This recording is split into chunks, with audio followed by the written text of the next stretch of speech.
Eurovision truly has room for everything, ranging from extreme levels of commercial success all the way through to Mickey Mouse. Shooting to the stars. What you probably haven't seen on TV though is some of the absolutely unhinged songs entered into the national selections for Eurovision each year, but didn't make it to the actual contest. Today we're going to go through 13 of the strangest from recent years. Quickly before we get into it, make sure to like the video, make sure to subscribe to the channel as always, and my socials are in the description. You can get videos a day early and support me financially as well by becoming a YouTube member or signing up on Patreon. So if you like what I do and want to help sustain it, please do consider that. Now, while there's a lot of bizarre songs in this video, nothing is bizarre as the UK government's attempts to censor the internet. Unfortunately, there are similar trends everywhere right now. Luckily, that's where Surfshark VPN comes in, guaranteeing that you won't need to give Keir Starmer your ID to play Roblox. Surfshark has over 3,200 servers in over 100 countries, and they're high speed so you will never have to worry about buffering. If you're in the US, for example, you can use Surfshark to watch Eurovision on YouTube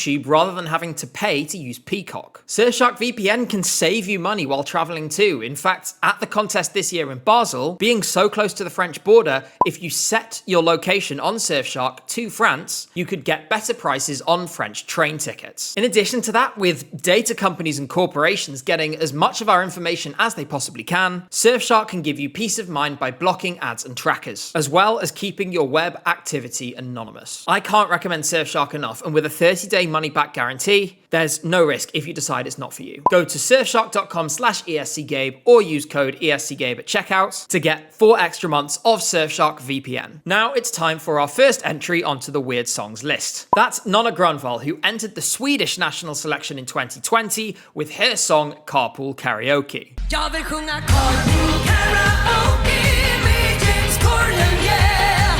Yes, this really is a song about the one thing Nonna Grönvall wants to do more than anything else, being, for some reason, carpool karaoke with James Corden. Personally, you couldn't waterboard this information out of me if it was the case for me, but fortunately for Nonna, it's catchy and silly enough that I'm going to give her a free pass. Seriously, this is just so wonderfully ridiculous. It may shock you to know that this is a song that isn't particularly complex or deep on a lyrical or musical level. It's a straight down the line Swedish Schlager song, talking about how literally nothing is cheering Nonna up at all, whether that's going shopping with her friends, going to the spa, or anything else. The only thing that would do it would be carpool karaoke with James Corden. The funny thing is here that Nonna is a Swedish music legend in her own right. She's participated in Melodifestivalen, the Swedish national selection, on 13 different occasions, whether as an artist or as a songwriter. She even won in 1996 and went to Eurovision herself. She's been in the music business for more than 40 years now, and I think, to be honest, at a certain point you earn the right to say f*** it and do whatever you want. For that reason, I'm kind of here for this. All potential Eurovision entries, especially the odd ones, need a big moment that brings everything together. And of course, that is the same here, when Nonna's dancers literally transform into a car in the bridge, putting another masterfully crafted layer of camp on the top of the already bizarre spectacle. 10 out of 10, no notes. Do I consider James Corden to be one of the worst things that my country has inflicted on the world? Yes, and there's a lot of competition in that field. But Nonna, if this is what floats your boat, then please be my guest, go right ahead. After all this time, you have earned this right. We're moving on to Katrina Gulpalo, who tried to represent Latvia in 2024 with her song, The Cat Song. Kitty cat, I wanna play with you. Kitty cat, if it's okay with you. The hook of this is going to be stuck in your head long after this video finishes. This one came third in the national selection in Latvia in 2024 and consists of Katrina singing a nice wholesome song about a cat with absolutely zero subtext whatsoever. Highlights of the lyrics include, "My muzzle's so kissable and whiskers fairly irresistible. No pressure, just open the door, just pleasure." Kitty cat, I wanna play with you. In an era where sexual lyrics are everywhere, it's so refreshing to finally see an artist come with a song with no sexual subtext whatsoever. Seriously though, a large part of what makes this so fun and so entertaining to me is that it really is just so shameless and blatant. And I mean that in a good way. Practically every single line of this is an extremely on-the-nose innuendo, and they match that with the performance as well, adding to the effect with a set of dancers and, of course, a costume change towards the end. Oh, and also, there's a dance, because, of course, there's there's a dance. Had Latvia sent this, and we weren't that far away from that happening, this would have been their second song in 3 years to follow a very similar path after this gem from 2022. Instead of meat, I eat veggie. I like them both fresh, like them both juicy. Honestly, I would have been here for it because it's ridiculous and I love it. In any case, we're going to keep moving on and it's time to enter the section of the video that I am calling the Moldova section. I've deliberately tried to avoid including more than one song per country in this video, but in this case, I've made an exception and had two instead. That's because of Moldova's particular excellence in this area. With that, it's time to talk about Miss Katie Love, who entered the Moldovan selection with their song Intro.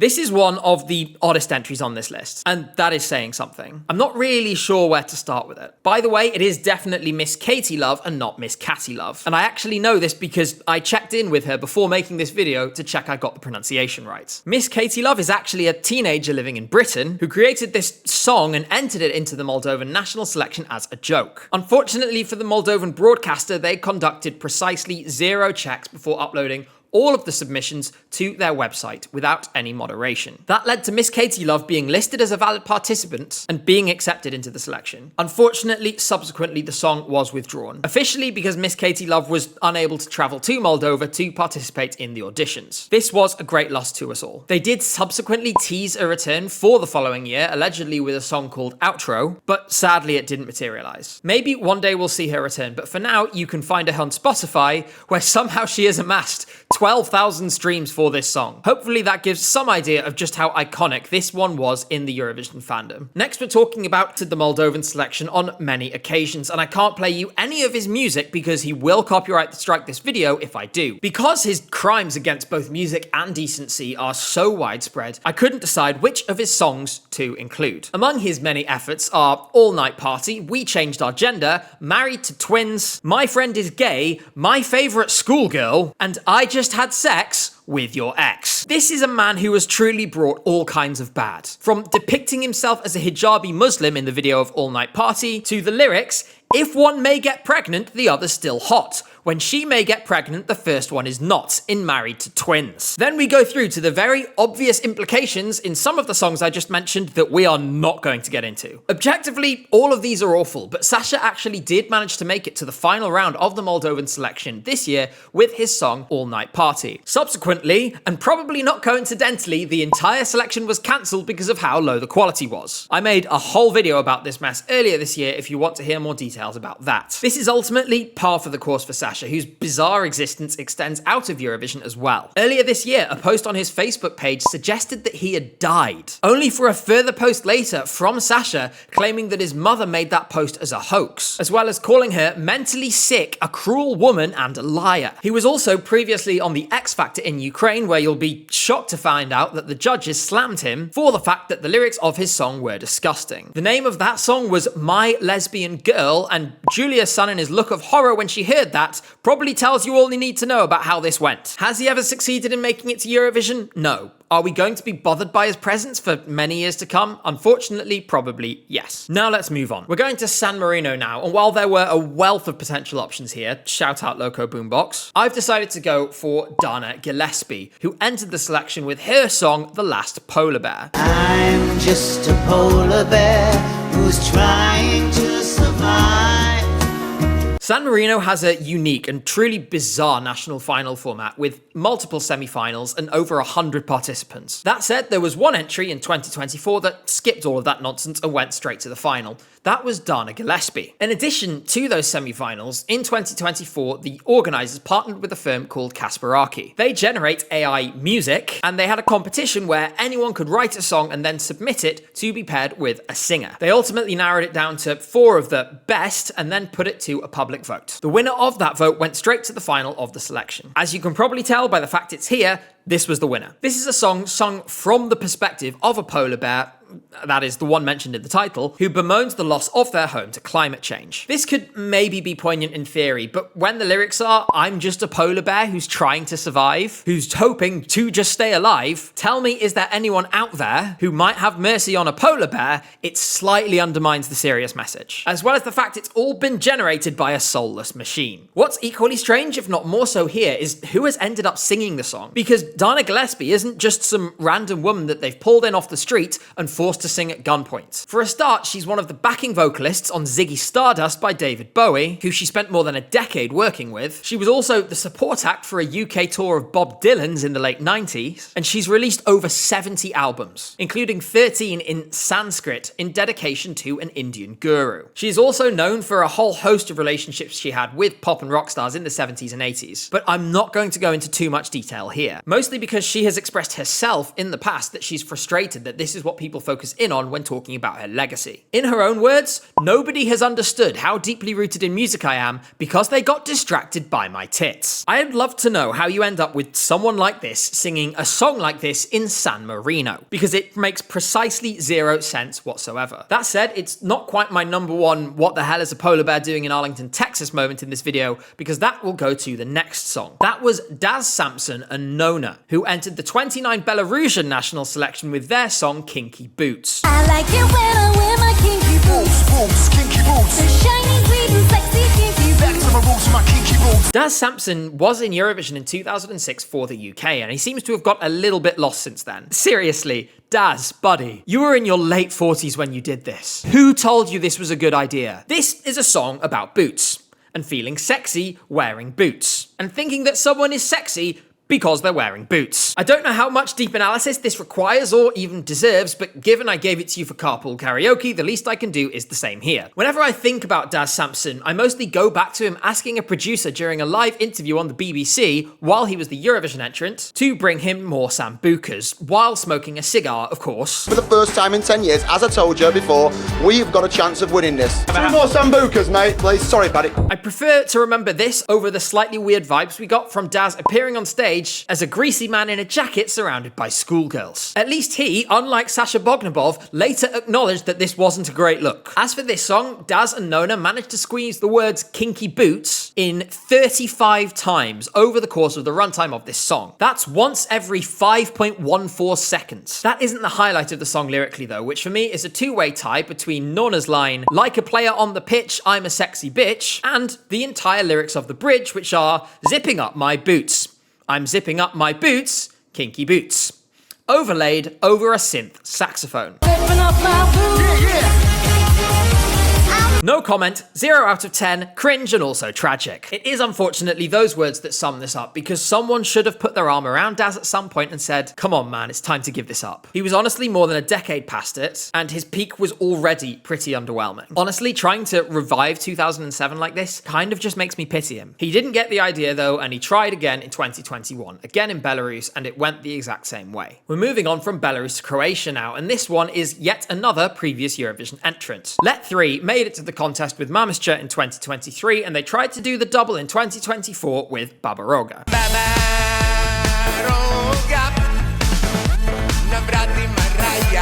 Let 3 are weird. Anyone who saw their Eurovision performance in 2023 will already know that, as does anyone in the Balkans who has followed them over their long career. This, however, was a masterclass in just being as strange as possible. This started before we even made it to the selection. When asked about the song, Let 3's response was, we didn't even want to go to Dora. Those chicks were manipulated, bewitched by Baba Roga, the supreme queen of evil. She ordered the chicks to imprison us, keep us in quarantine. We have no contact with the outside world at all. Our lives are in the hand of the Baba Roga. They think the song Mamascha is a complete disgrace, that it should be burned, destroyed, erased from some collective memory. The real song for them is Baba Roga. This vision then made its way to the national selection, with the chicks appearing on stage painted entirely yellow, as well as one of the band members sitting in the corner looking sad while playing the ukulele. The song proceeds on its way, lamenting the fact that the Baba Roga won't let the singer into heaven because he doesn't wash his feet. Then things get weirder, because Of course they do. In the bridge, a woman appears with a giant hammer. Except that's not just any woman. That is Severina, who is one of the single most famous pop stars in the Balkans of the last 20 years. Let3 previously appeared in one of her music videos, so I guess this was them returning the favor? In any case, I aspire to reach the level of success where you're going on side quests like this. Getting back to the point, this is followed up by Ukulele Man and the lead singer stripping off to reveal bondage gear. At this point, are you in any way surprised? The thing is here that had Rim Tim Tagidim by Baby Lasagna not been in the selection, Let3 would have had a real chance of winning here and going back to Eurovision again. They finished third, just a couple of points behind second, and could well have eaten up a large proportion of the televote that went to Baby Lasagna in the actual show. Given that Eurovision this year censored Erika Vikman's ass, I would have loved to see how they dealt with this. We're staying in the Balkans and going to Montenegro next. In 2025, Dolce Hera entered their selection with her song,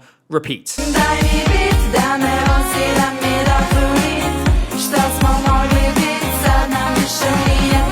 This is the first of two songs that I'm nominating for the grand prize of least shit given in a Eurovision national selection performance. First question. Of all the things in the world that you could choose to serve, why on earth would you choose to serve sack of potatoes? At least there's a costume change, after which the inspirational Dolce Hera clearly influenced Mariam Shengelia to a great degree. Certain things are overrated in music though, because this masterpiece does away with some key conventions that we've seen across Eurovision entries and in fact across music generally for hundreds of years. These include singing in time or on key. Luckily, we do have some key things that all songs need to make them better, such as a totally out of place sax solo and breakdancing for some reason.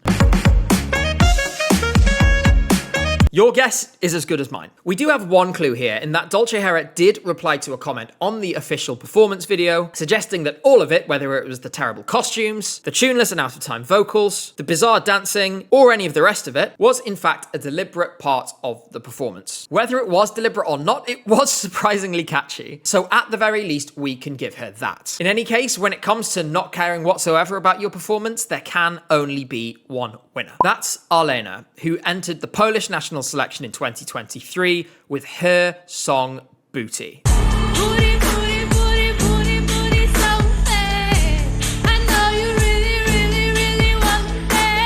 I am in awe of this woman. Imagine you get the biggest break of your career so far, performing on national TV in front of hundreds of thousands of people, with an opportunity to perform in front of an even bigger audience if you win the show. And you show up in a $10 dress from Shein, having completely forgotten to practice your choreo. Seriously, Arlena's moves are really quite something. We have the slow walk forward, the half-hearted booty shake followed by aimless walk into the distance, the check over your shoulder because you've lost your marks, and, of course, the half-hearted lean to one side. That's it. That's the entire thing. Actually, there is also put your hand on your hip and face away from the camera. In her defense, she did also say that she only had a week to prepare for the performance. When it came to the vocals, we got much of the same, as Arlena absent-mindedly bumbled her way through the song, which is a shame because the lyrics of this are truly beautiful. Allow me to take you on a journey set to some music that is both appropriate to the mood of the song and also rights-free so I don't get copyright striked. Booty, booty, booty, booty, booty, so fat. I know you really, really, really want them. All his bitches hate me, hate me, hate me, and they mad. I can have you, him, and his dad.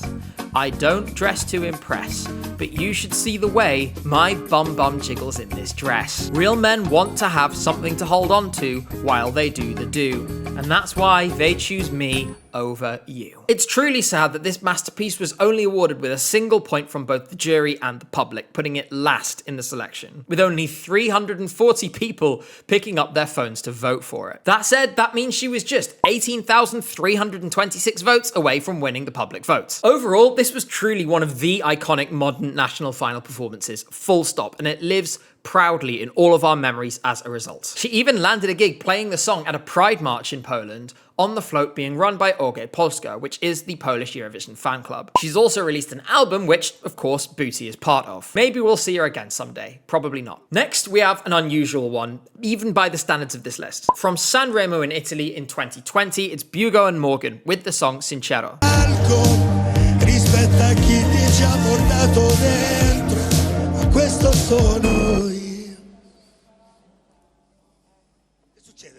The The reason this is unusual is because on the surface of it, there is nothing unusual about this song. It fits in with the general Italian ballad style that a lot of songs in Sanremo lean towards. What was unusual was Bugo and Morgan having a blow-up so historical that it has 20 million views on YouTube and has become more a part of Italian cultural folklore than any other element of the show that year. During a performance of the song, Morgan changed the lyrics to essentially make it into a Bugo diss track, except this was done to his face on live TV. I can't play the incident with sound, so instead you're going to get the visuals of it while I read to you the translated lyrics. That Morgan sung that night. Bad intentions and lack of education, the bad image you left last night, your ingratitude and arrogance. Do what you want with your feet on your head. I try to make art, but you only know how to be envious. Thank God you are in this scene. Respect what brought you here, and that's me. The argument stemmed from Morgan taking exception to how Bugo had interpreted the song they did together on Covers Night, a traditional part of the competition in Italy where they, well, sing covers. They had placed last that night, and evidently Morgan blamed this on him. After Morgan read out these new lyrics, Bugo understandably stormed off stage, but that wasn't the end of this. In an act of peak pettiness, or maybe just to cash in on a viral moment, Morgan released a full version of the song with the new lyrics. It got even nastier than the original performance, calling Bugo a bitch who took advantage of him. Bugo then sued Morgan for 240 million euros. A court did find that the modification of the song was unlawful, but unsurprisingly, Bugo did not get anywhere near that amount of money for it. Usually after Sanremo is concluded, the national broadcaster in Italy either trims down or removes entirely the performances from that year's show. But that is not the case for this one. It remains up to this day to remind us of it. Amid the dozens of chaotic incidents that have hit Sanremo over the years, this stands out as one of the all-time greats. Next, we're back in 2025 with Armenia and Flora Bichakchian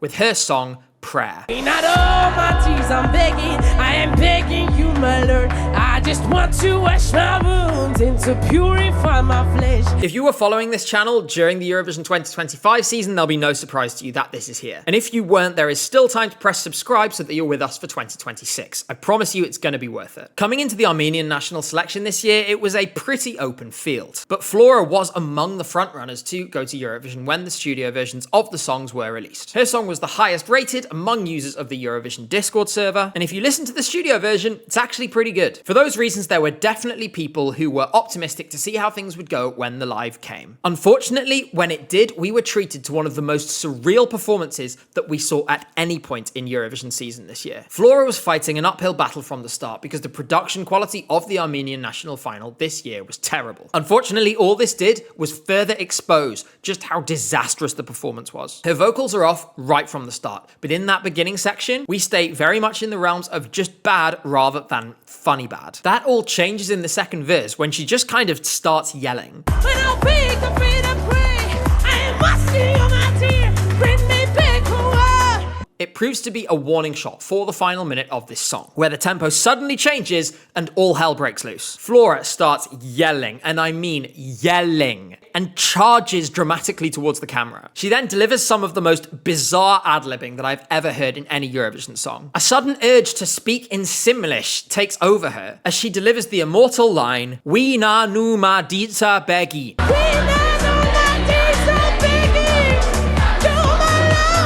She then ensures that any birds nesting on the rooftops of the Armenian public television building are removed with one final guttural scream. This one is etched onto my brain and I think is going to go down as an all-time iconic national final performance. We do still have some more to talk about though, and another iconic one from 2025 was next. This time we're in Ukraine with Runway and her song Anymore. I cannot hear my heart exploding. I don't know when I see anything in front of me. This gained entry to this list on lyrical prowess alone, because in a league of terrible English lyrics, this one stands head and shoulders above all the others. You can't allow anything anymore. There's only way I see it. In behind, front me, behind, front me, behind, front me. I don't see anything in front me, but business and money, I'm rich witch. These are red my eyes, and I see they're non-okay. You see some mistreat and bad features. And of course, the most infamous line of the song, which I'm going to let Runway deliver to you herself.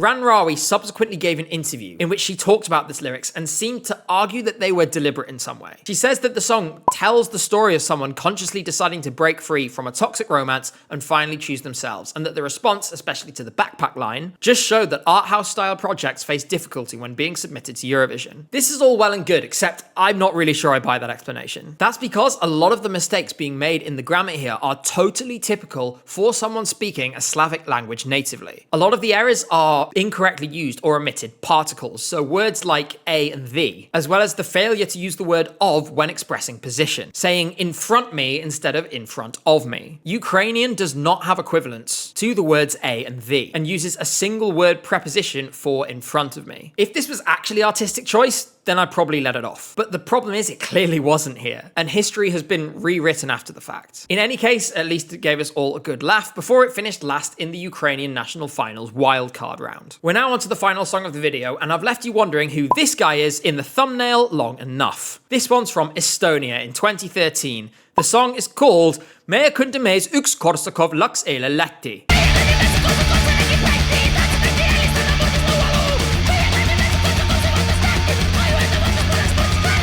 Where do I start with this? The song details how a man called Korsakov goes to Latvia and has a series of misfortunes, including breaking his thumb by putting it into his eye by accident while eating cucumbers, breaking his neck while looking at the stars, breaking his pelvis while pleasing himself too vigorously, and so on. The point is, he breaks a lot of bones. There's only one line of the song that isn't in some way related to breaking your bones. These guys are the ultimate kings of bizarre Eurovision national final performances, at least in part because they're the only ones who are so strange that they caught the eye of fashion designers in Paris. Rick Owens made them the centerpiece of his menswear launch in Paris that year. The only thing weirder than a band of screaming furry-faced men being suspended by their ankles in the air while two drummers spin in circles on the back wall is the entire endeavor taking place in front of an audience of the kinds of people that Paris Fashion Week attracts. It's perfect. We had a near miss for Eurovision with this one too, because it missed out on the super final of the Estonian national selection by a whisker. Only the top two songs went through that year, and these guys found themselves on the wrong end of a three-way tie for second place. I'm 100% convinced that had this made it to the contest, it would have been seared onto public memory as the quintessential bizarre entry in Eurovision of the last 20 years. Sadly, that didn't come true. The weird thing with this is that I kind of like it. Sure, it's weird, it's screechy, it's loud, and it's aggressive and in your face, but it's oddly good and kind of catchy. And sure, Meie kundamees üks Korsakov laks eile Lätti is a tough name to remember, but so is Nendest narkootikumidest ei tee me küll midagi, and what both of those songs have in common is that they're utterly unforgettable. This song may not have gone to Eurovision, but its legacy will live on long into the future. With that, that's song 13 out of 13 in this video out of the way. This has been a weird and wonderful, or sometimes wonderful, journey through some of Eurovision's oddest corners, and I might do another one of these in future depending on how well this one goes down. In any case, we are rapidly approaching the new Eurovision season, so there's going to be lots more coming, including the 2025 Eurovision Iceberg Explained videos. For those of you who don't know, the Iceberg is actually put together by a team over on the Eurovision Reddit, and I only make the video once it's fully completed by them. Once that's done, that video will be made, and I want to shout them out again and thank them for all of the work that they do. For now, make sure you're subscribed here in anticipation of that. I really can't wait to do Eurovision 2026, but in the meantime, we've got lots more videos to make before then. In the meantime, thank you as always for watching, take care, and I'll see you again in 7 days' time.